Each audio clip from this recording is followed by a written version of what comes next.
మన వెన్నెముకంబడే పనిచేసేటువంటివి 3 నాడులు ఉన్నాయి. అది ఒకటి సూర్యనాడి, ఒకటి చంద్రనాడి, ఇంకోటి అగ్నినాడి. వెన్నెముకకి ఒక పక్కన పనిచేసేటువంటిది సూర్యనాడి, ఇంకో పక్కన చంద్రనాడి, ఒకటి ఇడ, ఇంకోటి పింగళ. ఈ మధ్యలో ఉన్నటువంటిది సుషుమ్నా నాడి అంటారు, అది అగ్నినాడి. ఆ సుషుమ్న అనేటువంటిది హై పవర్, దాని ఏమన్నారు, హై పవర్ ఎనర్జీ అన్నారు, హై వోల్టేజ్.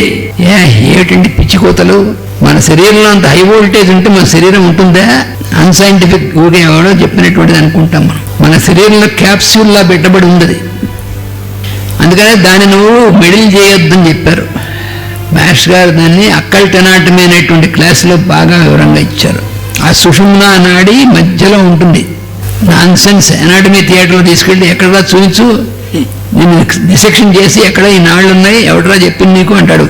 వారి సన్నాసి, ఇది అక్కల్ట్ ఎనాటమీ కానీ నీ ఫిజికల్ ఎనాటమీ కాదురా అని బుద్ధిలేదు నీకు అని చెప్పాలి వాడికి.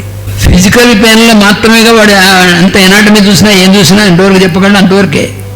బాగా అయితే ఒక నర్వస్ ఫైనెస్ట్ నర్వ్ అయ్యాక చెప్పగలడు. కానీ ఇది నాడి అంటే నర్వ్ కాదు. అక్కడ కూడా చాలా మంది రాంగ్ ట్రాన్స్లేషన్ చేశారు. నాడీ మండలం అంటే నర్వస్ సిస్టమ్ అని కాదు. అది నాడులు అంటే ఏమిటంటే మేస్టర్ గారు చెప్పారు, lines of forces, lines of energy, channels. అవి కంటికి ఎలా కనబడుతుంది నీకు? అవి ఒక ఎనర్జీ ఛానల్. అది సుషుమ్న అనేటువంటిది అది ఎంత సూక్ష్మంగా ఉంటుంది అని కిందకి వెళ్ళిన తర్వాత ఎలా ఉంటుంది అంటే చుట్టలు చుట్టుకుని ఉంటుంది. అక్కడ కిందన బేస్లో చుట్టలు చుట్టుకుని ఉంటుంది. కాబట్టి చుట్టలుగా చుట్టుకుని దాన్ని కాయిల్ అంటారు. దాన్నే సంస్కృతంలో కుండలిని అంటారు. కుండలిని అంటే కాయిల్ అని ఇచ్చారు మాస్టర్ గారు ఇంగ్లీష్లో ట్రాన్స్లేషన్.